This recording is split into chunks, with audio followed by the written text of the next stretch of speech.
if I hadn't decided to come up here, Doi Tung, a high mountain in Chiang Rai, would have just been another beautiful tourist attraction in Thailand's northernmost region.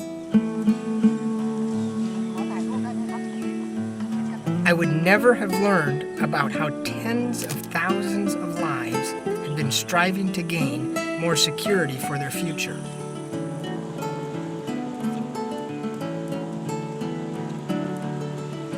Like me, you may not believe what your eyes are seeing, but the luxuriant vegetation that we now see has in fact been reforested on bald mountains that had for decades been used to grow opium.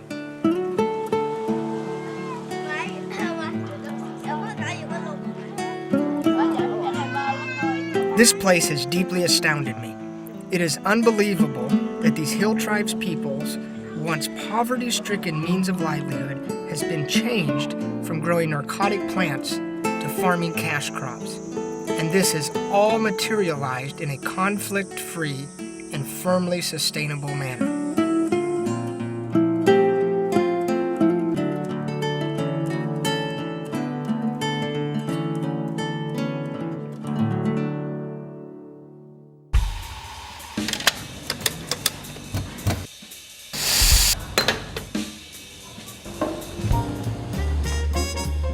I am Alan Wong, an American freelance photographer and feature writer. My story began at the Doi Tung Cafe in Bangkok. A picture of hill tribes people with coffee beans caught my eyes and attracted my attention. Does this delicious coffee really come from these hill tribes people? Previously, the name Doi Tung had meant to me only a well-known tourist attraction, somewhere in northern Thailand. But if that picture is so important that it gets hung in this coffee shop, that place would certainly be a source of much more information than I already know.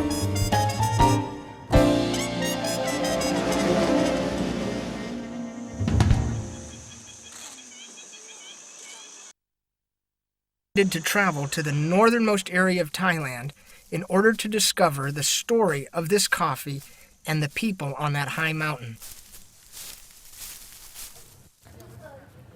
2 days later, I was on Doi Tung.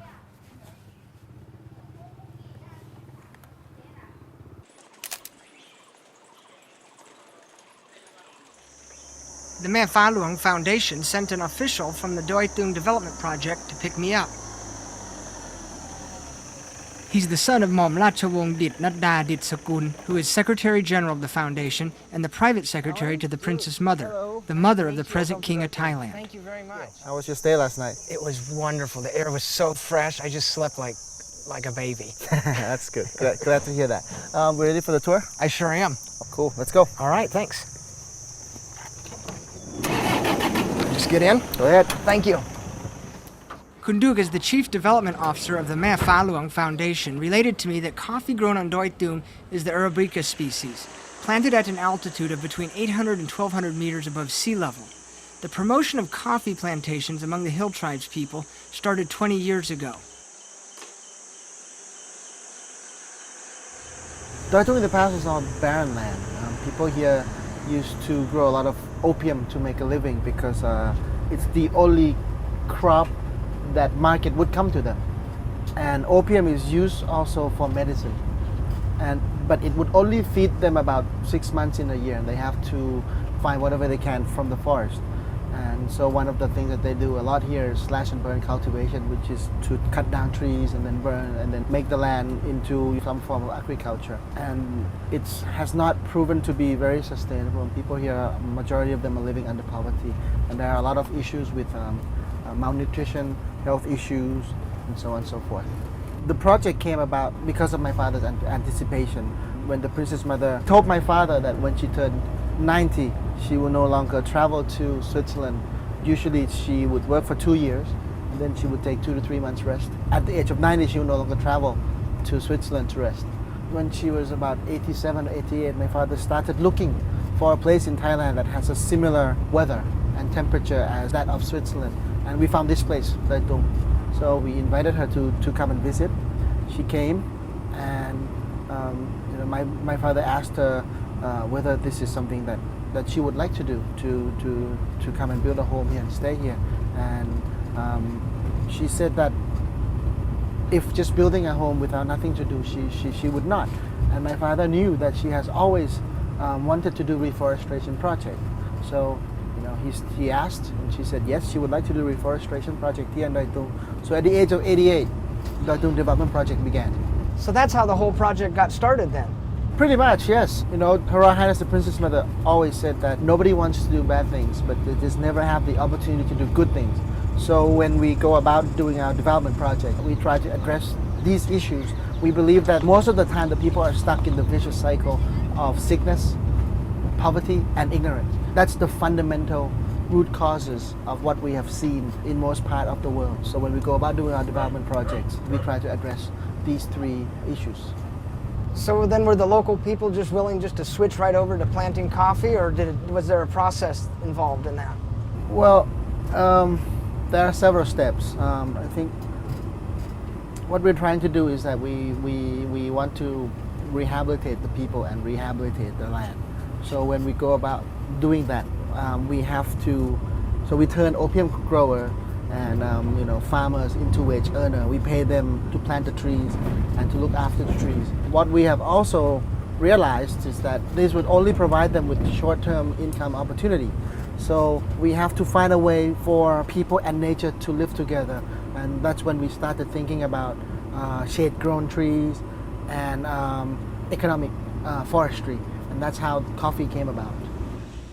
What Kun Duc said has surprised me immensely. As far as I know, in many places of the world, attempts are made to replace opium plantations with other means of livelihood, but little cooperation is given, and in some places conflicts are so severe that bloodshed results. But here, that is not the case. Why? You see those hills over there? Yeah. Those used to all be barren hills, and now the forest, the nature has come back.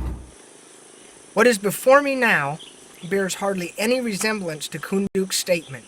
If no one had told me, I would have thought this forest was one of the most originally luxuriant forests. The fact that it was once a bald mountain is unbelievable. Okay, we're coming up to the coffee roasting factory now. I was just going to ask you if you had your own roasting facility here. Yeah, we not only do we encourage people to grow coffee, we also established a facility down at the base of the mountain in order to create value to the product and sold under our brand. So we buy the product from them. We employ the local people here. We sold through our 22 Doi Tung coffee shops throughout Thailand. And here we are. Wow. And here's our coffee stash. Wow. Here it is, the origin of that delicious coffee I tasted in Bangkok. Incredibly, it comes from this small factory. According to Kun Duc, all of the workers here are Hill Tribes people, and most of them own coffee orchards. Wow, fascinating. Ah, here it comes. Oh, ร้อนจริงด้วย You can still hear a second cracking. Yeah. Still cracking. คือกาแฟโดยตุงนี่คือมันเป็นกาแฟที่เก็บและคัดด้วยมือครับ แล้วกาแฟของคุณธงชัยนี่ปลูกเองมีบ้างไหมครับ ก็ของผมมีอยู่ 20 ไร่ครับ เราจะได้กาแฟประมาณกี่กิโลครับ ของผมได้อยู่ 6,000 กิโลครับ ได้เงินเท่าไหร่ ก็คือคูณ 15 บาทครับกิโลละ 15 บาทคูณได้ 15 6,000คูณได้15 โอ้ก็เยอะพอสมควรนะแล้วพอใช้ไหมครับ ก็ใช้นี่คงจะแบ่งกันใช้อะครับ เอาแบ่งกับใครอะครับ ก็ลูกครับ คือผมมีลูกตั้ง5 คนนะครับ Thongchai is an Akha man who can expertly roast coffee beans. But as a young man, Thongchai reveals he was just like the other young men who did not believe that coffee would secure a stable income for them. เริ่มปลูกตั้งแต่ปี 2532 โครงการนำเข้ามาให้ชาวบ้านมีงานทำทีนี้คือให้ชาวบ้านทำยังไงก็ไม่เหมือนของตัวเองทำครับบอกให้ไปใส่ปุ๋ยต้นนี้นะก็ไม่รู้ว่าไปใส่ตรงจริงหรือเปล่าไม่จริงหรือเปล่าไม่รู้ครับจะนำมาปี39เนี่ยครับให้ชาวบ้านดูแลเองแบ่งให้ชาวบ้านที่ทำงานในนั้นแบ่งให้ดูแลครับที่ของใครก็ใครเอาไปปลูก Thongchai has invited me to his home in Akha Bakloi village, which is quite a big village. According to Thongchai, most of the villagers here own their own coffee orchards. Coffee cultivation has become their principal means of livelihood and a source of sufficient income that makes their families far better off than in former times. ปลูกกาแฟเนี่ยไม่ต้องอาศัยแดดเยอะเพราะมันต้องปลูกใต้ป่าต้นไม้ก็ใหญ่ก็มีเราก็แค่ปลูกพื้นที่ข้างล่างถ้าแบบไม่ให้ชาวบ้านปลูกอย่างเงี้ยพื้นที่มันอาจจะไฟไหม้ไปทั้งหมดก็ได้ชาวบ้านยังไงก็ต้องดูแลต้นกาแฟของเขาอยู่แล้วคือถ้าใครไปจุดก็ชาวบ้านต้องรู้อะครับเลยได้ประโยชน์หลายอย่างโดยตรงทุกวันนี้ที่เห็นเนี่ยคือใต้ต้นไม้เนี่ยมันจะมีต้นกาแฟเนี่ยครับเต็มไปหมดเลยใหม่ๆไม่ค่อยเชื่อเท่าไหร่ใหม่ๆก็ไม่ค่อยเชื่อครับเขาบอกว่า2 ปีเนี่ยครับกาแฟได้ผลตรงแรกๆนะครับที่โครงการรับซื้อจากสวนเลยนะครับตอนนั้นเรากาแฟกิโลก็8 บาทก็ตอนนั้นคนที่ขายก็ได้เยอะครับวันนี้ได้เยอะพวกเราก็อย่าทำบ้านขอเขาอีกขออีกแล้วตอนนี้ล่ะครับเชื่อไหมครับตอนนี้เชื่อครับเพราะว่ายังไงก็คือหนีไม่พ้นหรอกครับใต้ป่ามันก็ต้องปลูกกาแฟถ้าปลูกอย่างอื่นก็คงอยู่ไม่ได้ครับเพราะไม่ได้ผลสักอย่างครับนอกจากกาแฟอาราบิก้าตัวนี้ครับ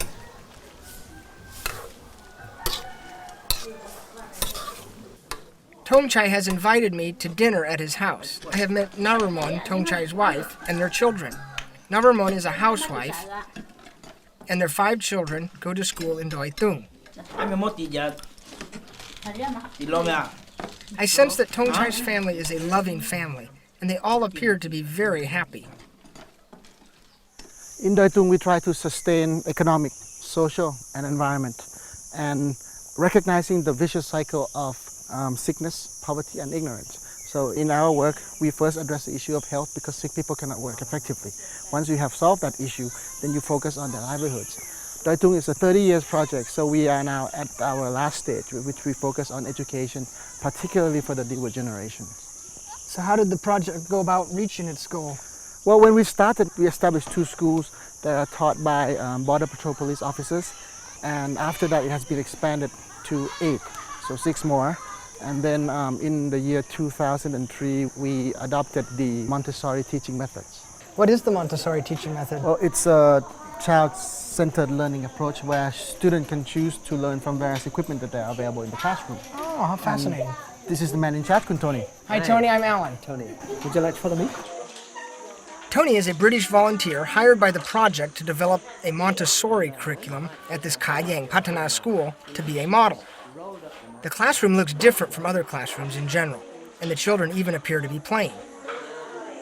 Montessori was started now over 100 years ago by a lady who was called Maria Montessori. She was from Italy. Her approach really is very child-centered. What she did, Maria Montessori, to develop her method is she prepared environment for learning for the children. In the Montessori method, how does it practically play out as far as being different, say, from the normal education that I learned on? As it's child-centered, the children usually get to decide all the time what they want to do. So the children will take out an activity. Usually that activity has been presented to them by the teacher. Once the child has completed the activity, then they will put it away and just take it back to the shelf and choose something else. What Montessori discovered with these human tendencies is children love and want to be independent. At this age, children love actually to work and learn on their own. So are there a lot more of these schools? Well, from this one, we have expanded to 7 more schools, and we also focused very much on preserving their local culture and heritage, so that when globalization sets in, these people are still connected to their roots. Hey, those are macadamias. They grow here in Thailand too? Yeah, in addition to our coffee, macadamia is part of the long-term economic cash crop for the people. Want to check it out? I do.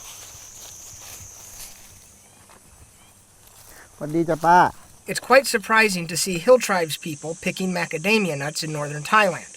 I thought it could only be grown in temperate zones like the United States or Europe. Oh wow, look at this. Where'd you get the trees from?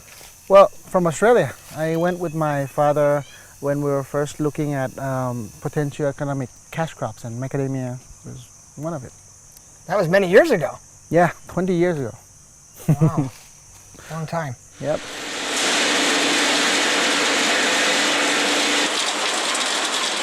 Kunduk has brought me to a macadamia processing plant. Here, the macadamia nuts from the hill tribe growers will be cracked and their double-layered shells removed. The white kernels will be stored in a refrigerated room.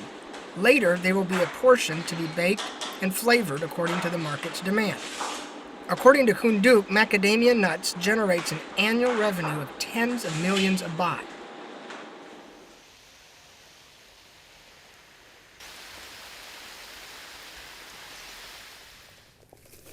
Tongchai has introduced me to Asa, a Lahu friend of his. Asa has small beds of ornamental flowering planted on Doi Tung. Today it seems like he is carrying his flowers somewhere. คุณอาซอขนดอกไม้ไปที่ไหนครับ ไปสวนแม่ฟ้าหลวงครับ ผมช่วยได้ไหมครับ ได้ครับ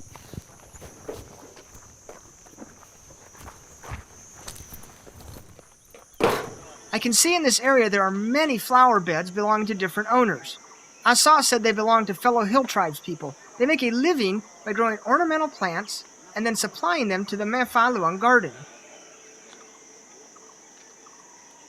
พอดีผมเป็นคนงานของโครงการแม่ฟ้าหลวงอยู่แล้วครับ แล้วทางโครงการเขาประกาศรับสมัคร ผมก็เลยลองไปสมัครดู แล้วพอดีทางโครงการเขารับ แล้วก็เขาให้ต้นกล้ามาปลูก พอใหญ่แล้วก็คือเอาไปส่งที่สวนแม่ฟ้าหลวงครับ แล้วมีงานตลอดทั้งปีเลยหรือเปล่าครับ ก็มีทั้งปีครับเพราะว่าทางสวนแม่ฟ้าหลวงเขาจะเปลี่ยนดอกทั้งปีเลยครับ แล้วรายได้ดีหรือเปล่าครับ ก็ดีครับประกอบเป็นอาชีพได้เลยครับ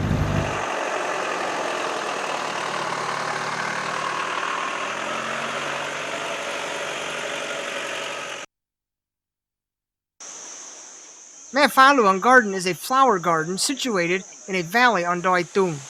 In former times, this area used to be an important route and a stopover spot for opium trafficking caravans. But at present, it has become one of Thailand's world-class tourist attractions. จากที่เคยทำไร่เลื่อนลอย อย่างเช่นพวกปลูกฝิ่นครับก็จะตอนนี้ก็ไม่ทำแล้วปัจจุบันก็หันมาปลูกดอกไม้ปลูกกาแฟครับ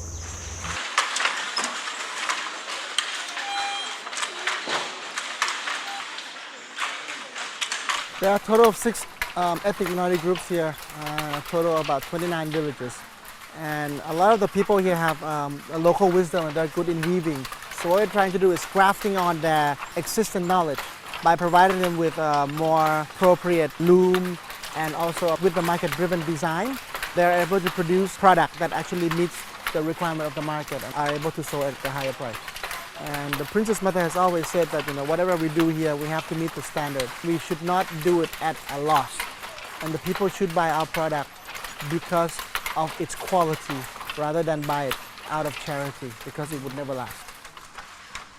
At the hand weaving factory, I see hundreds of villagers, young and old, helping each other produce their woven products.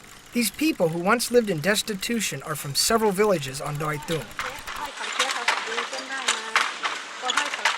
Aunt Kam is a Shan lady. She said that in the past she had to spend days walking in the mountains searching for farmland. It was so difficult and distressful that she never thought of having an opportunity to have such a good life as she does today. ตั้งแต่ปลายปี36คุณชายท่านมาชวนป้าถึงที่บ้านป้าหมุจักท่านนั่นน่ะท่านบอกว่าป้าจะทำงานกับผมไหมเราจะสร้างที่ทอผ้าให้แล้วเราจะเอาไปขายเองค่ะตลาดให้แล้วตอนนี้รายได้ของป้านี่ดีก่อดีเดือนหนึ่งป้าได้ 9,000 เลี้ยงครอบครัวส่งลูกเรียนปลื้มใจไงเขาได้ทำงานอยู่นี่ชีวิตเขาดีขึ้นก็เพราะงานเนาะเจ้าขึ้นมาเขาก็ฮอเข้ามาทำงานกินรวมกันอย่างพี่อย่างน้องเนาะสนุกเนาะมันก็ม่วนกันอีกอะแล้วคำเย็นมาเขาก็ปิกไปบ้านลูกหลานปิกจากโรงเรียนมาเขาก็อยู่เป็นครอบครัวอยู่บ้านเขาเนาะเขาก็อบอุ่นมันก็เป็นบุญบารมีของสมเด็จย่ามาตั้งคือเตะๆเลยอ่ะอันก็จะลำบากกันเนาะภาคพ่อภาคแม่ภาคลูกมันได้อยู่บ้านกัน In your personal opinion, what is the most difficult thing about development work in Doi Tung? Well, development is a two-way street, and you can only help as much as they want it. So I guess the difficult part is to allow development to take shape in accordance to their own pace and in accordance to their culture and their heritage. And I think it's also important that the people recognize that change will happen only when they get up and do something about it. Today, the people in Doi Tung are working with pride and dignity. We have established our sustainable alternative livelihood development model. in which we have shared with many of the Thai and international organizations. At the hand weaving factory, I had a chance to get to know Orawan, an Akha lady who spends every penny she earns from weaving on her 3 daughters' education. เราว่าไม่รู้หนังสืออะไรเลยไม่ออกเลยเนี่ยไม่อยากให้เหมือนเราว่าเลยอย่าให้รู้เรียนหนังสือเลยก็อย่าให้พัฒนาโครงการของผู้เราเนี่ยค่ะไม่มีเงินเก็บแต่มีเงินกินทุกวันเลยนี่ค่ะถ้ารู้ไม่เรียนหนังสือของเราก็มีเงินเก็บอยู่แต่เงินนี่สักวันหนึ่งเขาจะหมดอยู่แต่ความรู้นี่ผู้เราไม่ตายก็ไม่หมดให้รู้เรียนหนังสือเลยก็ต่อไปมีลูกหลานก็จะให้พัฒนาแล้วก็ไม่อยากให้หายไปนี่ค่ะขอสมเด็จย่านี่ค่ะสมเด็จย่าทำมาขนาดนี้พวกเราก็ไม่อยากให้สูญหายเลยค่ะเพราะเราว่าพัฒนาคนอื่นไม่เป็นเลยก็พัฒนาตัวเองไม่ได้แต่อยากให้รู้พัฒนาไปเรื่อยๆค่ะ It is astounding that an illiterate person would have such insight, but Olawan will never let her children be uneducated like herself. She does everything she can to make sure her children get a good education, and to her, that is the most valuable thing in life. แม่บอกเสมอเลยค่ะหนูจำได้ตลอดเลยก็คือแม่บอกว่ามรดกทุกอย่างหรือว่าทุกสิ่งทุกอย่างเนี่ยพอระยะเวลาผ่านไปเนี่ยสิ่งเหล่านั้นก็จะหายไปไม่มีสิ่งไหนที่ยั่งยืนหรือว่าอยู่กับเราไปตลอดนะคะแต่ว่าความรู้เนี่ยเป็นสิ่งที่เหมือนเป็นมรดกที่อยู่ติดตัวกับเราไปตลอดชีวิตเลยนะคะสิ่งที่หนูตั้งใจไว้เลยอะค่ะว่าหนูเนี่ยจะมาสืบสารพระราชดำริของสมเด็จย่าต่อก็คือที่หนูจำพระราชดำริของท่านได้คำหนึ่งว่าช่วยเขาเพื่อที่ให้เขาสามารถช่วยเหลือตัวเองแล้วหนูคิดว่าการที่หนูลงทุนไปเรียนครูเนี่ยค่ะก็คือเป็นการลงทุนที่คุ้มค่าสำหรับหนูแล้วก็เด็กๆในแถวนี้ด้วยนะคะแล้วหนูก็อยากจะเปิดโอกาสให้เด็กๆเขาเนี่ยได้เรียนบ้างเนี่ยค่ะหนูก็เลยนำพระราชดำริของท่านเนี่ยมาเป็นแรงบันดาลใจในการไปเรียนวิชาชีพครูเนี่ยค่ะ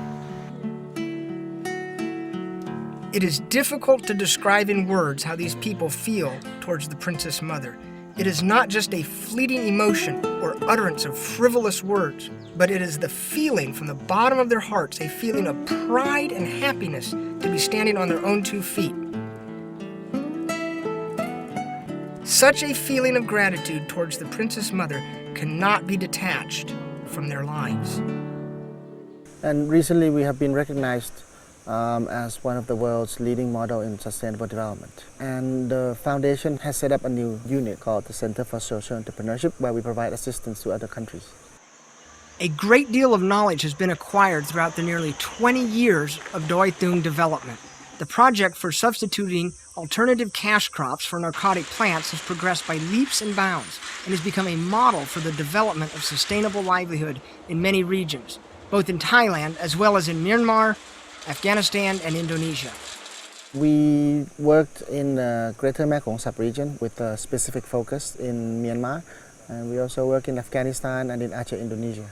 Prime Minister General Kim Yun asked me to extend Doi Tung Project across the border, and then invited me to work in Yongkha with the Wa people, because they used to grow opium there. They want to get rid of opium, so you have to have the Sustainable Alternative Development Project, just like Doi Tung. We sent our team in there. So we did a lot of weirs and canal to get the water, to channel the water down so that you can do the paddy field, 3 crops a year and so on. Because they don't have enough rice to eat, they don't have enough food to eat, let alone health. So we do 2 or 3 prongs at the same time. Health issue is gaining trust of the people. So we start with health as well as livelihood. So these are the things that we have done in Myanmar and in Afghanistan. Since the year 2003, a lot of Afghans, maybe more than 200 people, came and trained at Doi Tung. So the minister asked us to work in bulk. The governor, his name is Mohammed Atta. He's a general in the old days. He used to work for the American, fought against the Russian, and he never lost.